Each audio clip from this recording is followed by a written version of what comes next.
Good evening, everyone. Welcome to the JCC Chicago Film Festival discussion.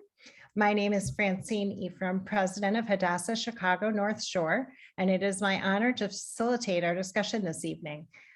When Hillary Wang from JCC Chicago approached me for Hadassah to be a presenting partner for the screening of these films, I was very excited about the selection. Just like the subject matter of these films, Hadassah is all about empowering women to make a difference. Hadassah was founded in 1912, before Israel was a state and before women could vote in the United States. And today we are 300,000 members strong. And together we're fighting and advancing women's health, fighting hate and anti-Semitism in the United States, supporting a strong Israel, and instilling Jewish values in future generations. And thanks to the medical system in Israel that we help to create new treatments and scientific breakthroughs are saving lives throughout the world. Most notably, and appropriate to tonight's discussion, the two Hadassah hospitals, which we support in Jerusalem, proudly treat patients of all backgrounds, religions, and nationalities without question. And in addition, our staff reflects the diversity of Israeli society with doctors, nurses, and technicians from all backgrounds working side by side. In fact, our hospitals are often called the oasis of peace. And in 2005, the two Hadassah hospitals were nominated for the Nobel Peace Prize. So it is my honor to be moderating this discussion about films that feature projects that attempt to do the same, build bridges to peace. Before I turn to our featured guests, I would be remiss if I didn't state that Hadassah is a nonpartisan organization and does not endorse any political comments made in the film or within our conversation this evening. And additionally, on a more somber note, I want to acknowledge the hostage situation that occurred in Colleyville, Texas yesterday on Shabbat. We are, of course, all relieved that the hostages were released safely. That this incident occurred during a prayer service is unfortunately all too familiar. Nobody should live in fear that when they enter a prayer service of any faith, that they should be subject to violence or terror. We in Hadassah are moved by the outpouring of support from leaders of all faiths. And we can't let situations like this deter from our efforts to promote interfaith dialogue and advocacy, fighting anti-Semitism and hate against all religions and ethnic groups. We need prayers for healing at this time, and it's so appropriate that we're having this important discussion. So thank you all for joining us. Now for introductions. We are joined this evening by the filmmaker of Growing Peace in the Middle East, Stephen Hoffen. Stephen, raise your hand. He's a seventh grader from New York. We have Emmy-winning documentary filmmaker, Kirsten Kelly, the producer of Stranger Sister. Lise Rekanovic could not make it, but in her place we have Hebba Maxood, founding board member of the Sisterhood, and Rohina Mustafa, also a founding member of the Sisterhood, I believe in Chicago, correct? Right. Rohina, right? And then Fern Finkel, also one of the founders of the Chicago chapter of Sisterhood of Salam Shalom, one of the facilitators and members of their board of trustees. And each of them will have an opportunity to introduce themselves and share about their role in the film and in the Sisterhood. So, but first, we're going to start with our young filmmaker, Stephen Hoffen, who produced Growing Peace in the Middle East. Stephen, can you tell us more about yourself and your interests? Yeah, so I have two really main interests. One of them is in filmmaking and just films in general, and one of them is and the other is in human rights. And for filmmaking, I mean, I remember I was watching a David Attenborough documentary. It's My Family. I believe it was called Our Planet. And I mean, I was really mesmerized by all the clips he was showing of wildlife. And also everybody knows that his voice is really mesmerizing too. And human rights, what really got me interested in human rights was my conversation with Yoav Tamir, the director of the Hydroponics Project. He mentioned how the main reason why Arab women in Israel are unemployed is because many of the factories that were previously in Israel moved to places like India, where they could pay their workers less. And so these women didn't have enough education to get a new job. And so the hydroponics project, he mentioned how it provides training and experience for them, and also it prepares them for the future, since hydroponics, especially because of climate change, is the future of farming in Israel. Wonderful. Wow. When you first visited Sindiana in the Galilee, what captured your interest the most? I mean, it sounds like you're kind of very worldly for your age, but which part of the project captured your interest the most? Well, I mean, a lot of things caught my attention, but I mean, one thing that I really loved was two people were really kind of showing us around the visitor center. One was Hadass Lahab, the founder of Sindiana, and one was I forget her name, but Hadass is Jewish, and the other woman I believe was Arab, and so that kind of just gave me like a mini example of what Sindiana did, bringing the two communities together. Very nice. So then what motivated you to spend a year during the pandemic creating this film? I mean, many of your peers were sitting playing video games and doing, just kind of getting by. What motivated you to work so hard to create this film? I mean, it was really just a follow-up on my personal interest about Sindiana. I mean, I was really interested with my interview with Yoav. He talked about all of the things, with the factories moving away, and also with the technology of hydroponics. That really got me interested. And I mean, COVID was kind of the perfect time to do this. I mean, all of the some of the main aspects of filmmaking that are need to be done in person are really just interactions between people, and that's through either interviewing or acting. And so my interviews I did through Zoom, and there wasn't actually any acting in my film. Of course, right. So now that you've learned so much about hydroponics, do you want to start your own hydroponic project in your place in Manhattan? Well, I mean, I have like a little mini hydroponic system in my apartment, but I haven't started using it for some reason. But I actually visited a couple months ago, I think, with my family, an organization called New York Sunworks. They build hydroponic systems across New York, and the one we visited was a hydroponic system built on top of a rooftop in a public school in Manhattan. And so they were teaching all the kids there about hydroponics, and that was really interesting. It was also really interesting to see all of the different kinds of hydroponics they had there. Very neat. Well, I wish you luck when you get started on your own garden. I'm not sure if were you able to view the Sisterhood of Salam Shalom video? Yeah. So I emailed Hillary, and she unlocked my IP address, so I was able to view it. And how do you see Sindiana's project and the project of Sisterhood of Salam Shalom as similar or different? Well, I mean, I think that, despite the challenges of, racism in the US and the conflict between Jews and Arabs in Israel, both films really show how women-led bottom-up community initiatives can bring positive change throughout. Wonderful. We need more leaders like you in the world. Inspiring. While watching Stranger Sister, I was struck by a quote, ignorance is a trigger of hate. It's easy to hate someone that you don't know. Yeah. Could you explain how that relates to your movie too? Yeah, so I wrote that down here. It's not like I wrote it down 4 minutes 40 seconds. It's easy to hate someone you don't know. And so I just found that similar because in my film, like it kind of expressed the similar idea, because before these women visited Sindiana, they didn't really know what the other community was like, and so they're kind of just judging them based on the generalizations that they were taught as children. But it was only until they finally got to know them at places like Sindiana where they realized that the other communities actually are really, it didn't fit with the generalizations in there. Yeah. And that sounds so similar to Yeah. what you saw in Stranger Sister. What did you learn in the process of making this documentary?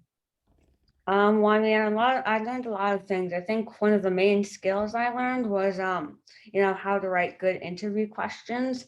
At the beginning of my, when I was doing my first interviews, I didn't really know how to write good interview questions. And so, but as I went and did more interviews, I realized that for my purposes, I really needed to write specific interview questions to get the information that I was really curious about. I also learned a lot about editing. You know, when I was first making the film and I was done recording everything, it was kind of just me, a blank screen of me talking a lot. And so I realized that it was going to be really boring. So I needed to find good media and pictures, visuals, and I also added music in the background. And then finally, one of the most important things I learned were all of the different topics from Yoav, Nadia, and Hadass. From Nadia and Hadass, I learned why many Jews and Arabs in Israel are hesitant to interact with each other. Mainly because of the generalizations that they're taught as children. And from Yoav, I learned many reasons why Arab women in Israel struggle with unemployment, and also a lot of cool and interesting facts about hydroponics and the hydroponics project. Oh, you did a great job integrating all of that. Do you think you might want to make another film? Well, I mean, I'm actually working on a different project right now. It's about, so there's a food bank in Israel that opened up at the beginning of COVID. It's really, the food bank is centered around, you know, providing food for African refugees coming to Israel who, like, it's a bit more complicated than this, but basically they don't get a lot of benefits that normal Israeli citizens do. And so the food bank is centered around providing food for them. And so we're actually in the process of constructing hydroponic system there. And I'm going to be making like a short series of 3 to 4 minute videos about that project. Wow, that sounds amazing. That really does. I'd like to give you an opportunity to ask, especially Kirsten, some questions, and she is a experienced filmmaker. But first, Kirsten, do you have any questions for Stephen or any comments you'd like to offer Stephen? Well, I feel very, very impressed and excited to see your film. I wasn't able to see it right before, but I hope we get to like tour doing other events together. That would be really great. And I'm so inspired by how much you're digging into a mission right now in your storytelling, because that makes huge impact in the world. Thank you. Absolutely. And Stephen, do you have any questions? I mean, I was going to ask this, but then I realized that it's probably going to be asked. So I was just wondering, like, do you have any suggestions? I mean, I only made one film, and I know you're a very experienced filmmaker. So do you have any suggestions, general or specific, about how to make, you know, a film series or just shorter videos? Mm-hmm. I would give you two very quick pieces of advice that were given to me when I was first starting out. One is the most important thing is just finish your film. And sometimes that takes many, many years, as Hebba and Fern and Rohina probably know based on how long it took to make the Sisterhood film, but you just keep going and you just keep working to finish. And the second thing I would say is, especially in documentary film, sound and audio is even more important than the visuals. So getting really good mics and making sure that your sound, because you can do so much magic in that edit room with sound and audio. Okay. And we have a question from the audience. Does Stephen, I'm sorry, the question was, does Stephen plan to make another movie? The project with the food bank, that is going to be another documentary. Is that what you said? Yeah, I mean, it's not going to be like a long documentary like I made. It's probably going to be like a series of 3 to 4 minute videos. The first videos are probably going to cover, how air trained Sudanese refugees are fleeing to Israel, just background information on that. And then probably then focus on the project in the next videos, and then maybe some like short updates. Wonderful. It's very impressive. I know I can speak for everybody that we wish you the best, and you have a bright future ahead of you. I'd like to encourage you to stay on here and jump in if you have any questions through the rest of the discussion, if you'd like. Okay. Okay, thank you. Sure. Okay. Now I'd like to, how about if I turn it over to Fern to reintroduce everybody and just explain everybody's roles in the movie and in the organization. Okay, well, thank you. And Stephen and I was very impressed, and thank you for all the information you have shared. I am Fern Finkel, and I am a board member of the Sisterhood of Salam Shalom. I'm also co-chair of the membership committee and regional advisor for the Chicago region. I was one of the initiating founders of the bringing the story of sisterhood to Chicago, and currently Kathy Bender and Samira Qureshi have taken the reins as regional coordinators. Hebba, do you want to introduce yourself? And then we'll go to Rohina as well. Sure, thank you. And thanks for inviting me. My name is Hebba Maxood. I currently live in New Jersey. So I actually started with the Sisterhood in the original chapter with Cheryl and Atea, the founding members, and have been with them ever since. I'm currently, I've played many roles. I've been almost on every committee, but I'm currently actually the treasurer of the Sisterhood, and I'm also on the executive board as well as the regular board. So executive board members just take on an additional role, but it's been an incredible journey, and I'm very proud of being part of it. And most people don't know, but side note is that I also played major roles in a lot of Muslim organizations. So it's been great to bridge the two and extend it beyond the sisterhood and be able to talk about the mission of the sisterhood to other Muslim organizations in the United States. Rohina? Hi, my name is Rohina Mustafa, and I'm actually one of the original chapter members of part of the documentary that you showed was the Chicago North with Kirsten's team. And Liz and Rachel were our co-leaders, and I was introduced to the Sisterhood by Fern. I also have long ties to Chicago area. I grew up here to one of the founding original mosques in Chicago. So apart from Sisterhood, I was already like in the interfaith space with my local mosque. But Sisterhood was something that became near and dear to my heart. And I was very appreciative that Fern invited me to be a part of this. So it was a very meaningful journey for me. Thank you. Wonderful. Thank you. And Kirsten, do you want to add anything on your own behalf? Sure. Just hello from Brooklyn.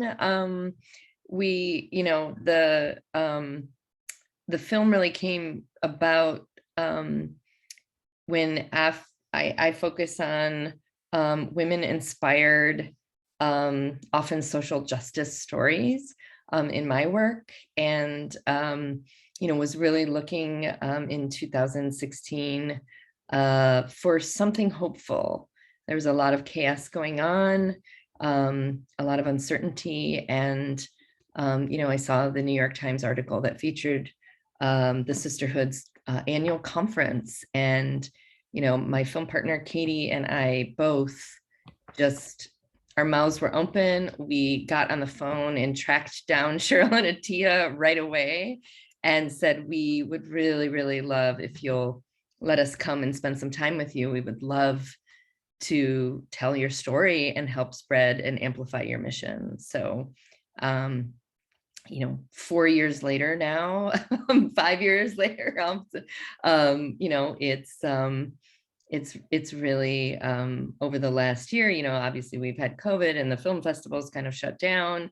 So the outreach and the launch of the film has been slower than originally planned, but it has been steady. And I would say over the last fall and now into the spring, it's really starting to gain energy. We were part of the United Kingdom's Interfaith Week last November. We were invited to do 3 screenings there. And so it's really starting to have an international presence as well. And it's really just about amplifying the incredible work that the Sisterhood is doing in the world. Thank you. That actually answered my first question, which was whose idea was this to create the film? And I went on the website just to fill everybody else in who might be watching and isn't familiar. Unless one of you want to paraphrase it, go ahead, Fern. Go for it. Paraphrase, finish, because I do want to add some more words to what has been said. Okay. The mission of the Sisterhood of Salam Shalom, based on our shared values, is to build relationships between Muslim and Jewish women of all ages, to promote and advocate for human rights, and to end acts of hate for all human beings. I just love the inclusiveness of that statement, and it's really exciting that you're growing so much, and this film adds to that, and hopefully will help you grow some more. Fern, go ahead. So that actually I can build on very, very well. This the Sisterhood really is unique in one very major way. It is the only organization that builds on intimate, close relationships, sustainable, trustful, respectful relationships between our 2 religious communities, and we are a link. And part of the things each of us learn as we come to the Sisterhood, we learn about all the similarities that are in both of our faiths and the intertwining. But we also learn and easily begin to really celebrate the differences and understand them. And we each become richer because of the input. And actually, as a Jewish sister, and I've heard my Muslim sisters say the same thing, is that we also learn more about our own faith because we learn about our faith in relationship to another one that's similar and different at the same time. And so the intimacy of the relationship and the building and the trust says that we really can tackle very, very difficult questions because we're coming from a place, we're self-selected. We come with an open heart and with an intention to hear and understand and feel.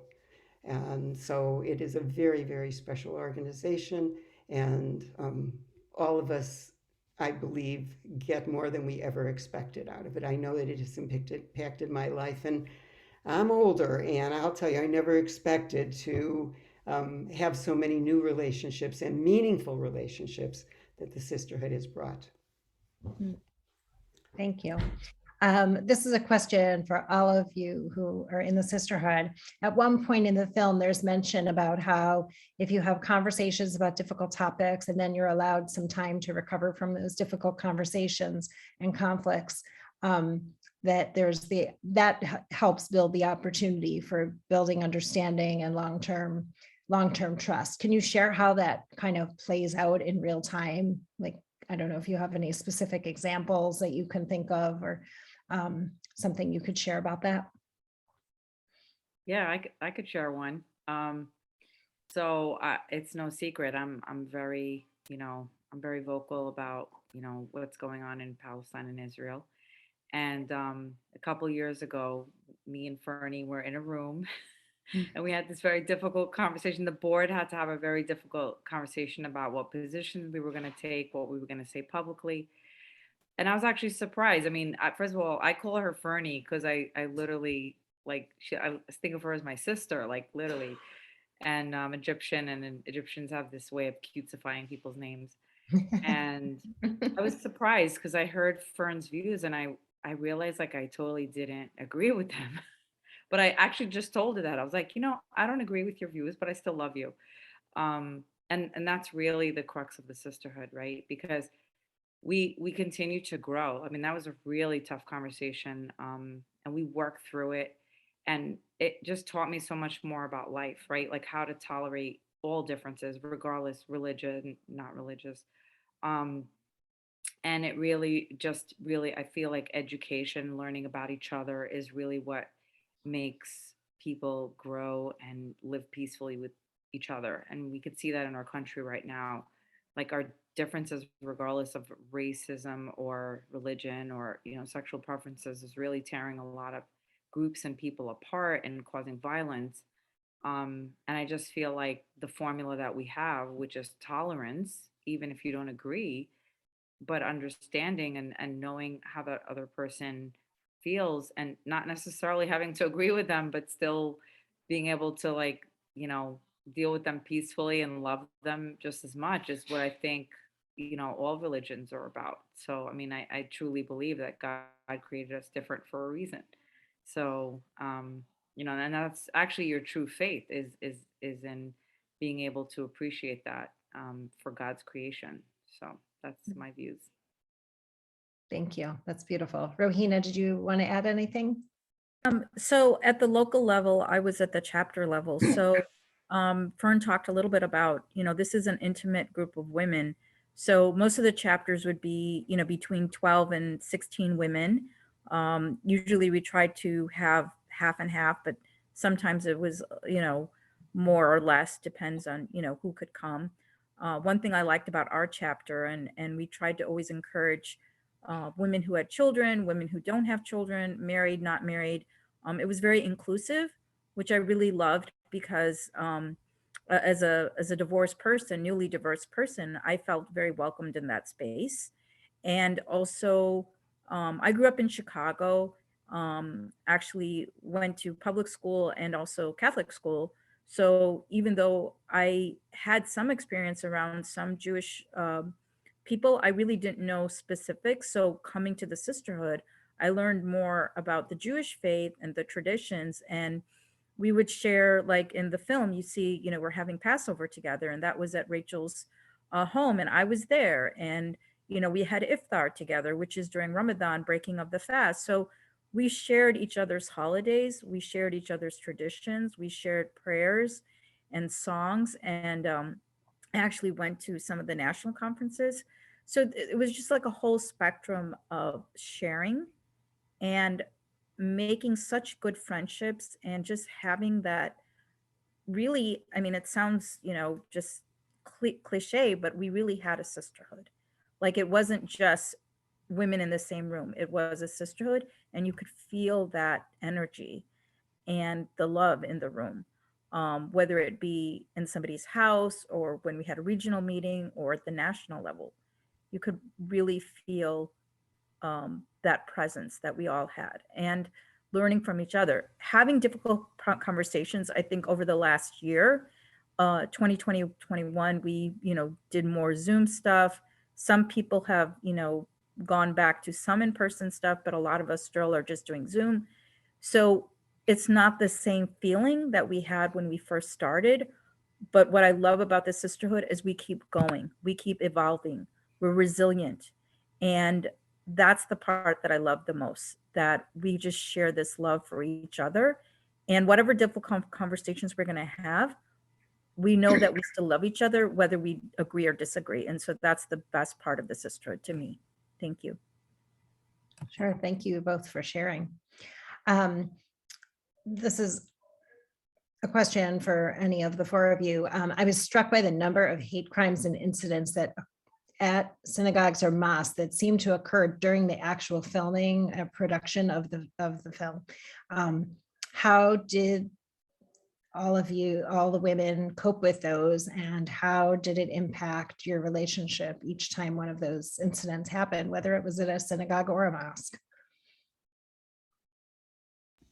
Well, I think it it enhanced our relationships because the outpouring of love and caring and support and the real understanding of the tragedy um, was amazing. It just, you woke up regardless of which faith, and there was all of this communication going back and forth about the horrors and the impact and the tragedy that we're all living through. And then you also have, even during all of the protests regarding the Black Lives Matter and the killing of George Floyd, that too, the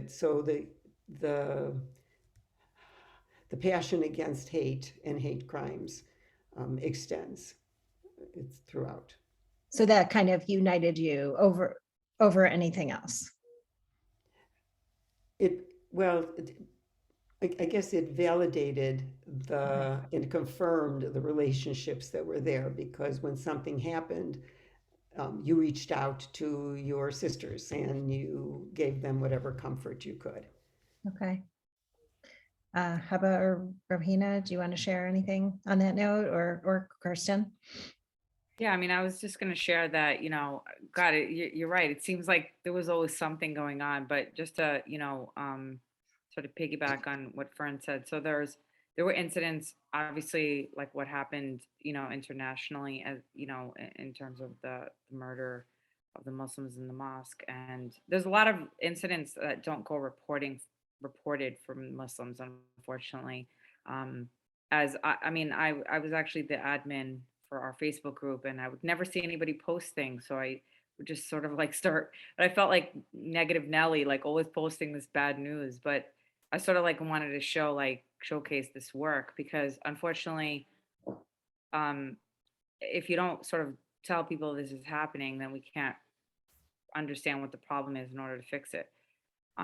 But even just, I remember, I think was it last year or 2 years? No, it was like 2 years ago. There was a big incident where we had a big vigil actually for the Jewish community.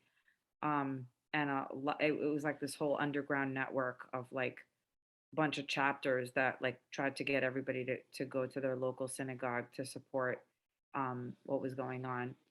But, to piggyback on what Fern was saying, when COVID hit and there was sort of like a small lull of no incidents, we then started bonding together on different things that were happening in the greater community. Black Lives Matter, we all got together when the Islamophobia ban, when we were trying to overturn it, we all got together, and even things internationally.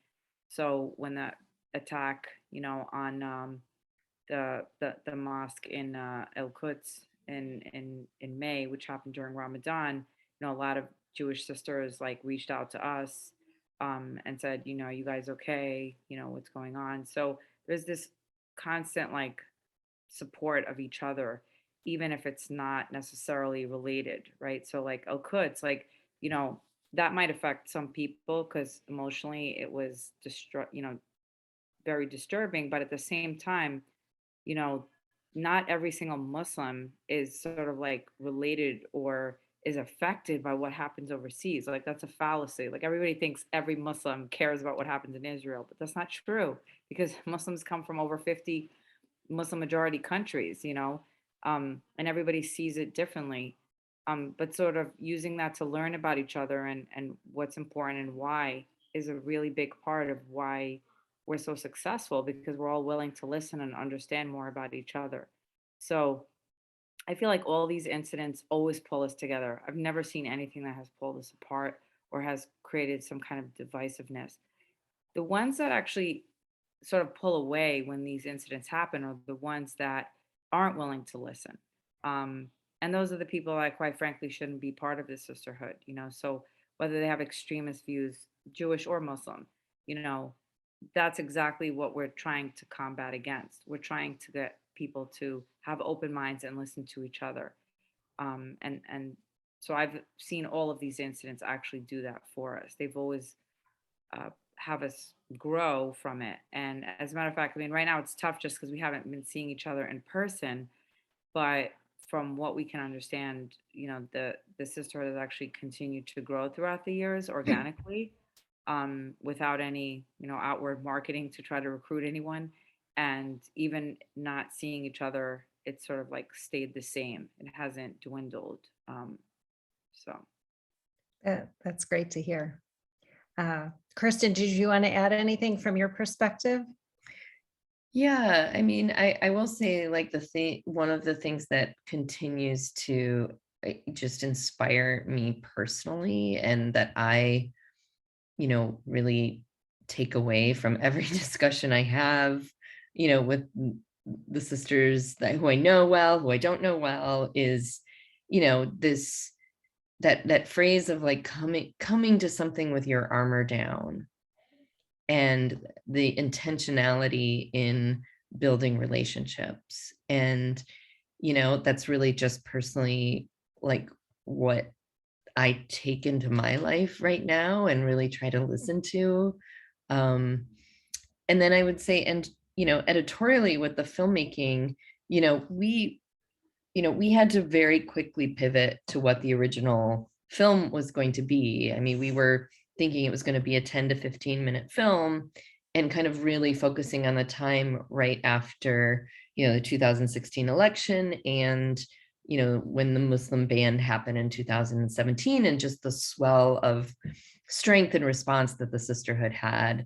And we thought we would follow certain chapters when incidents happened, and they just kept happening. And it was like we were, had to really pivot and pay attention to the story of this swell of hate that felt like it was really being unleashed. And storytelling wise, we had to, we needed to pull back from the responsibility of having an audience track all of these incidents, and we needed to pay attention to the emotionality of just the swell of the effect of them on the sisterhood and the Muslim and Jewish communities, and just, and to what effect that was, shifting or growing or deepening the sisterhood. So, we made some editorial and some sort of artistic decisions to really try to tell that story, as opposed to,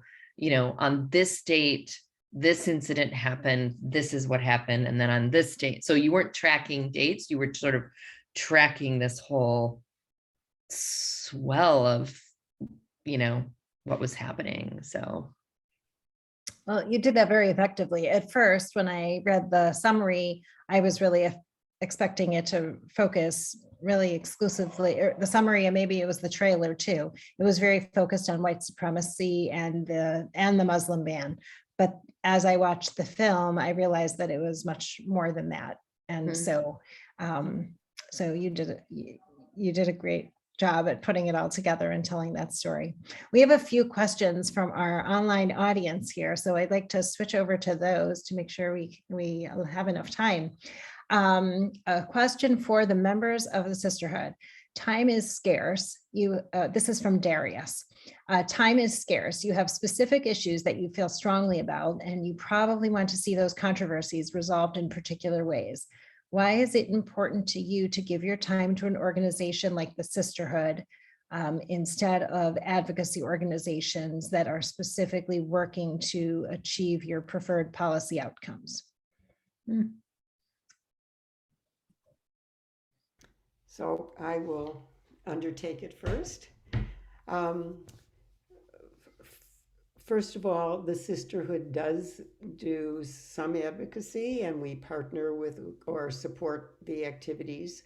We're nonpartisan, we're a 501c3, but we do take very strong stands on issues. And actually, the Sisterhood came to Chicago mid 2016. And one of the very first regional activity was the Muslim ban in February of 2017. And we had two major vigils in the Chicago area. So we do support the issues from an anti-hate, and peaceful resolutions. I think when you get down to anything, at the base is a relationship. And the sisterhood is built on relationships.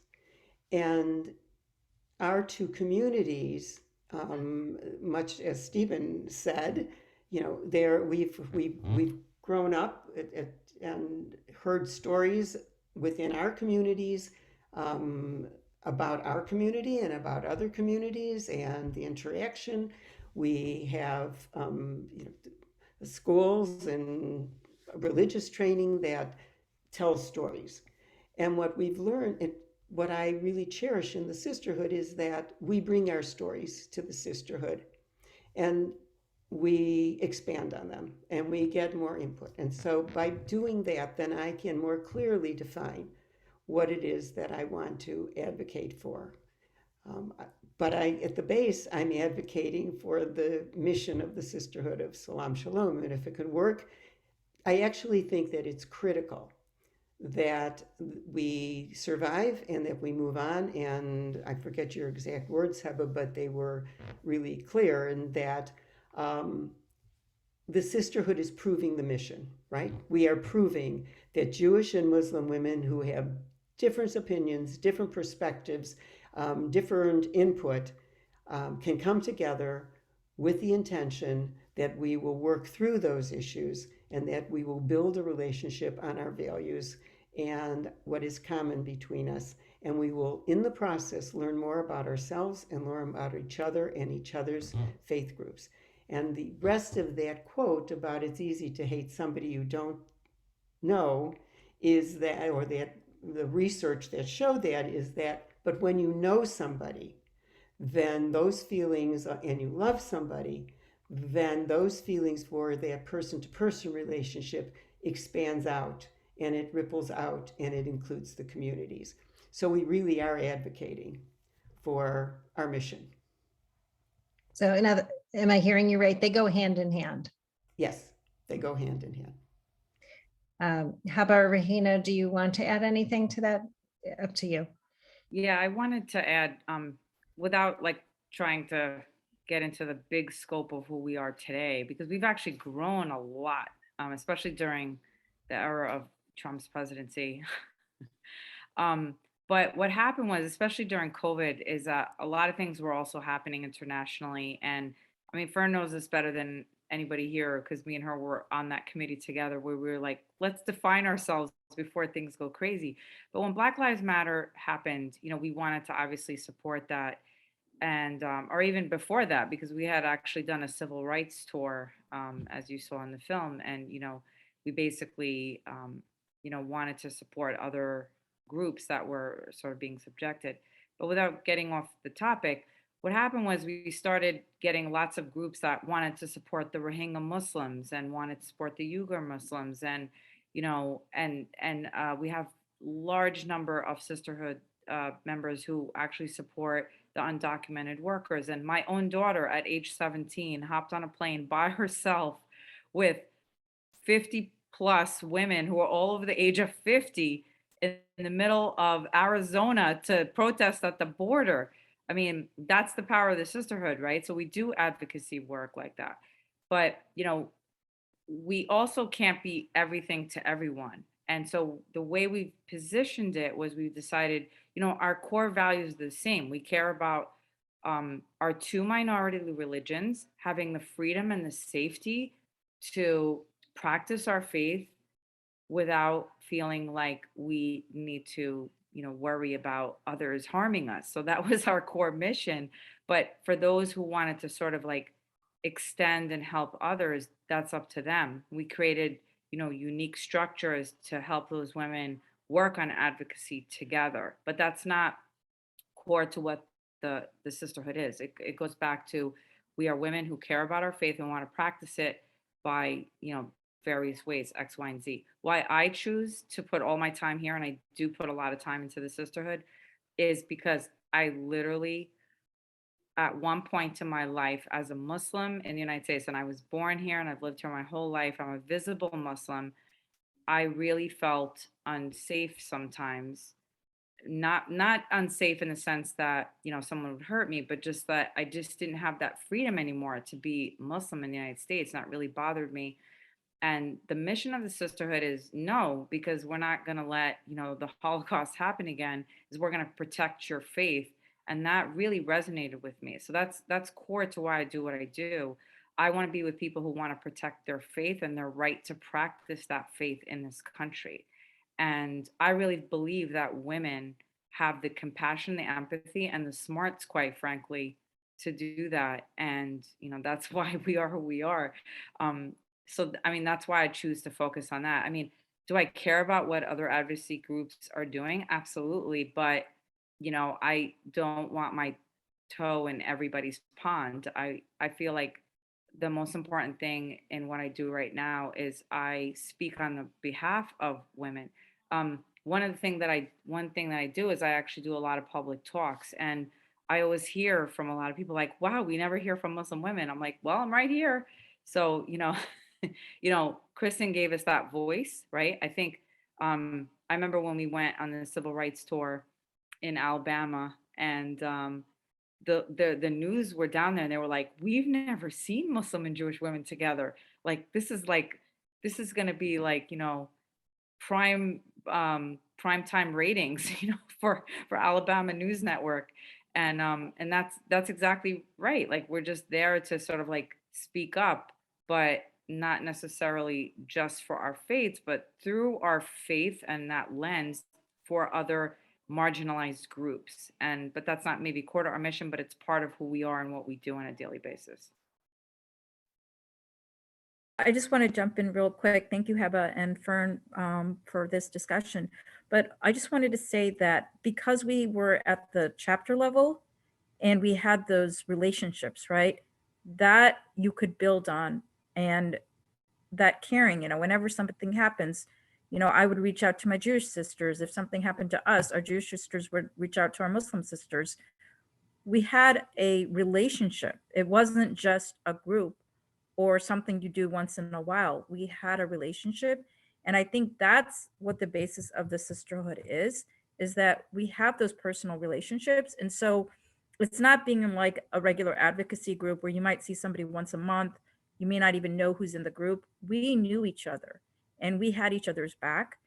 And I think that really gave us a sense of not just, companionship, but also this sense of I'm going to help you and you're going to help me. And we have that kind of understanding where you may not have that in other groups. So I talked about this earlier. Part of why I wanted to be in the sisterhood, and I really grew as part of the sisterhood since 2016, is this feeling like I belong to a community, a sisterhood that will support me and I will support them. So I think that's the difference. And that's what Darius, I think, was the person who asked the question, why sisterhood as opposed to other groups? I love this sisterhood, not because I know X, Y, and Z, because I know I can go to Fern, I can go to Atia, or I can go to Hebba, I can go to any of these ladies. And if I have a problem, they're going to help me. And I don't know how many organizations you can do that with when you may just be just one person, right? You may not even know anybody on the board, but you may never be able to get to someone where in this group you can. And I think that says a lot. That says volumes for as an organization as big as we are right now. That says a lot. So thank you for this opportunity. That sounds like it all goes back to relationships. And we need to be allies for each other as much as possible. We have a couple other questions here, and then we'll wrap up. How do you take the lessons you have learned through the sisterhood out to the greater community or world? Obviously, talks like this, but beyond that. Well, go ahead, Hebba.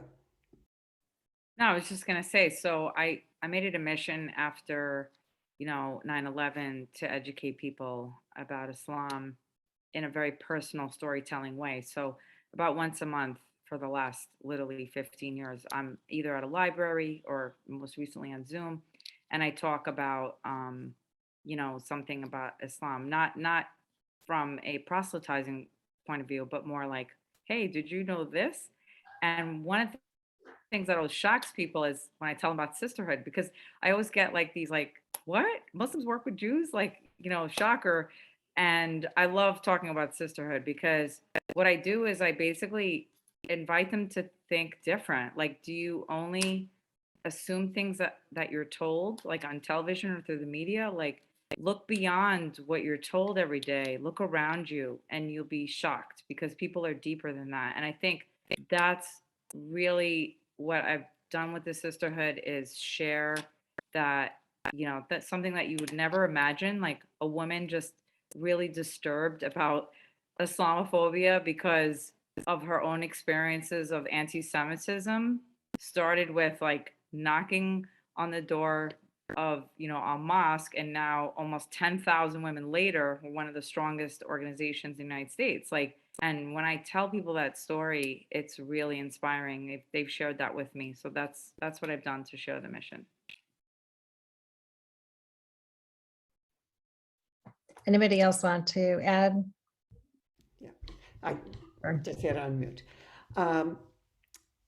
We did some intensive research in 2019, and one of the pieces that came out is that on average, every sister in the sisterhood talked to, and I'm thinking it was either 20 or 40 other people about the sisterhood, about their experience, and the things that we are sharing become very enlightening. As Hebba said, people are surprised, they don't understand it.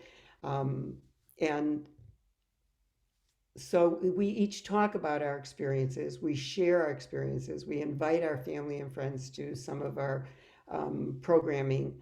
And so that helps get the word out.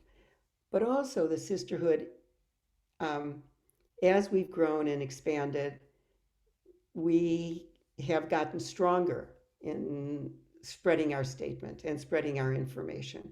And we're approaching it from more adulthood as an organization and expanding so the message is coming out, including programs like this. The documentary, of course, helps spread the word as well. And as Hebba referred before, is that, Hebba and I had that difficult conversation, and we hugged and we loved each other, and she still calls me Fernie. And in the film, there was one point where we were sitting next to each other, and we were with a media person, and he said, what does your community say about the other? And I said, you can't trust them. And she started laughing because she said, that's what I was going to say. You can't tell them, you can't trust them. But we could acknowledge it, we can understand it, and we can then just our message that we do trust each other begins to spread. Thank you. We're starting to run a little bit short on time, so I just want to make sure we can get through a couple more questions. For Kirsten, how is this film different or the same as the other films you have worked on? I know you said you often do women-inspired, social justice-centered films, but how is this one similar or different? You're on mute. Yep. I said, I've never been asked that question. That's really good question. It's similar in that I am obsessed in my work. The central core of my work is focusing on the human journey and the effects on people of a particular social justice issue. So I don't make issue films. I make films that are human portrayals and human journey films.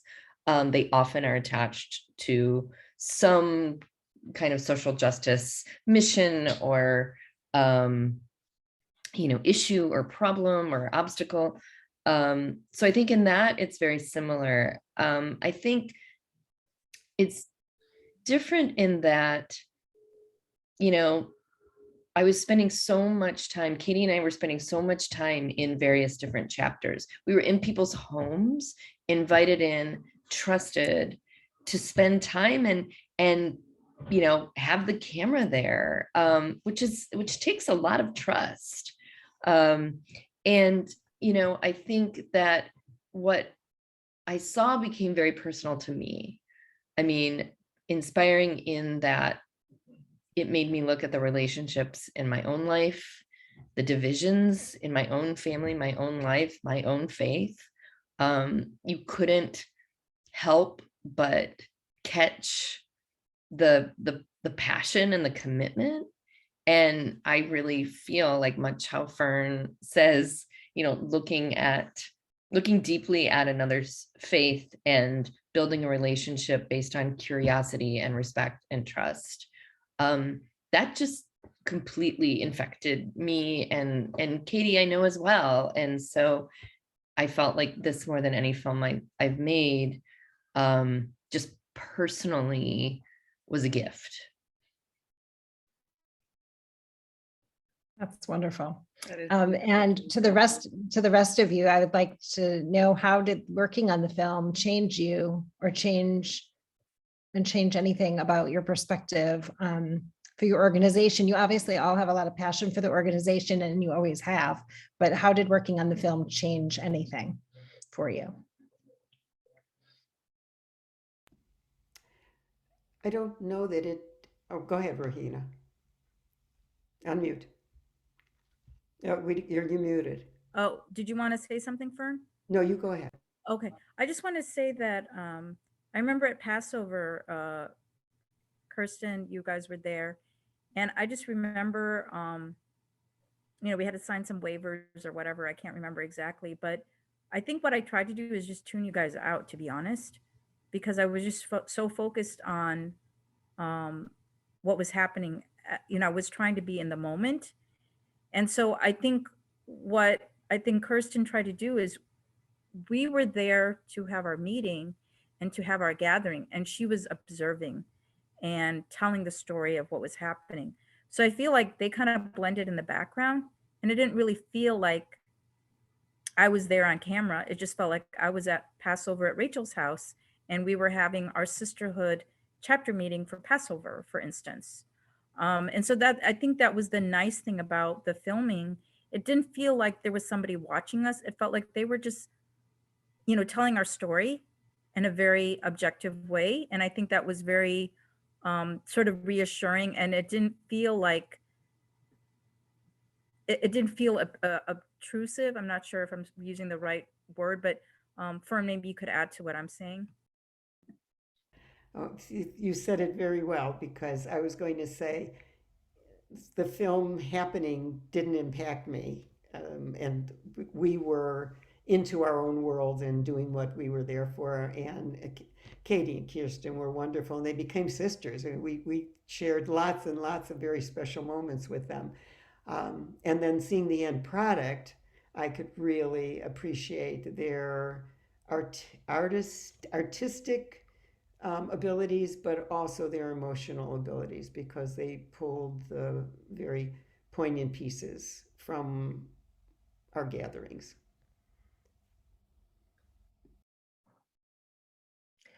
Hebba, did you want to add anything to that? Or did No, I mean, I remember in the very first time we were filming was on the bus, right, Kirsten? And I mean, for me at least, I remember thinking like, oh, is what we're doing that important? Like, I guess I just felt like, wow, somebody cares enough to want to make a film about this. But it just felt really natural to me, to, want to, I don't know, to do what I do. And I was really happy and proud that someone else felt it was important enough to document it. Now looking back, I'm like, wow, I'm so glad you did. Somebody did. They were great to work with. They were just fantastic. And it felt, I'm always a little skeptical, like, oh my God, they're gonna misquote me, like, or I'll say something I didn't mean to say, but they were just fantastic to work with, and really phenomenal. And I'm really proud of Stephen too. I just think that, pictures speak 1,000 words, and film is even better than that. So keep doing what you're doing. Thank you. I'm sure for Kirsten and Kelly, that's the highest form of flattery, is to hear that you said that, Mhm. they were just there blending in and they didn't really, impact you in any way. You were just doing your thing and they blended in. That's probably a great thing. So, and turning back to Stephen, since you mentioned him, we also have another question from the audience. Somebody who came in a little bit late. Has working on your film changed your idea of the similarities or differences between these two religions? I mean, when I was first working on the when I first visited Indiana, I didn't really know a lot about the conflict. I just knew that there was a conflict, and I mean, I working on the film really helped me learn a lot about the conflict between Jews and Arabs in Israel. Okay, wonderful. Thank you. Before we wrap up here, would anybody like to share a final message with our audience? Yes, I do. I just want to say you really, really never know when or what the impact you have can really make a big difference. I'm sure everybody's just devastated, Muslim or Jewish, over what just happened in Texas. But I want to share a story because it's really fascinating. So most people don't know this, but there were a lot of Muslim imams that were involved in calming the hostage taker down at the time. And one of them was a big Imam Omar Suleiman, and also the president of Islamic Society of North America was there. And I'm part of, groups where I get to like have conversations with them on a daily basis. And, the groups down there, the Muslim community is very small. And I could share with you through the last 10 years of being with Sisterhood, we've had conversations, including like where they've actually literally asked me, you know, why are you part of this organization? What are you guys doing? What are they doing? And I'm able to answer them back. And so you just never know, because I really feel confident that me sharing a lot of the stories of saying, there are people who care, there are people who are trying to do this and diffuse things and change the narrative, affects everybody into spurring them into their next action. And I just, I'm just giving you an example of like I heard firsthand that, these imams and everybody got all up in arms and trying to say, look, no, we're not going to let this happen again. Like, we're just not going to let this happen. And they rushed out there and they tried to, diffuse the situation. And it didn't happen overnight, right? Like, it sounds like natural, like, wow, that should be natural. And it's not necessarily natural for people to like, people want to do something. Nobody wants bad things to happen to other people, but to actually get them to do those things is sometimes difficult. And when you have a group of people who are going to support you no matter what, you motivate others to do those things. And that's how the love grows. And I just feel like you shouldn't discount any organization. When I was first approached with the Sisterhood, my first thought was like, I don't have time for this. But then I was like, yes, I do. And somehow I always find the time to do something. And I just feel like, looking back, I'm really glad I made the time. So please make the time to speak up, say something, do something. You never know who you're going to influence, who you're going to impact. I've had people come to me years later, tell me it meant the world to them, I did this, or I've changed their mind about that, or whatever. And just, so please, do something to help others. It really matters. That is a great note to end on. Thank you very much. Thank you to all of our guests for joining us this evening. I hope you enjoyed this very worthwhile, in-depth conversation. A little mini commercial here. If you enjoyed watching and hearing about these communities, building bridges between cultures, I'd like to mention that Hadassah has a podcast you might be interested in called The Branch. It offers a glimpse into the everyday lives of Jews and Arabs in Israel, doing this very same thing, forging meaningful relationships.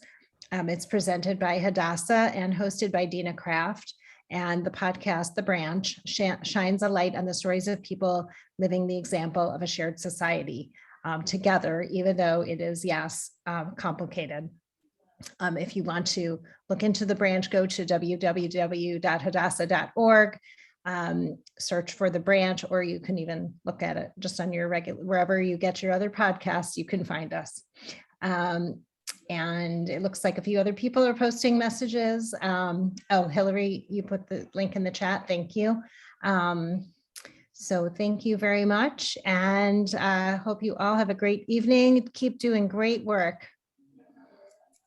Thank Bye-bye. you. This was an amazing conversation. Thank you so much. Thank Thank you, you. Francine. Have a Thank good you, Hillary. evening. Eileen. Good night. My honor. Good night. Thank you. Thanks for all the good work Hadassah does. Thank you.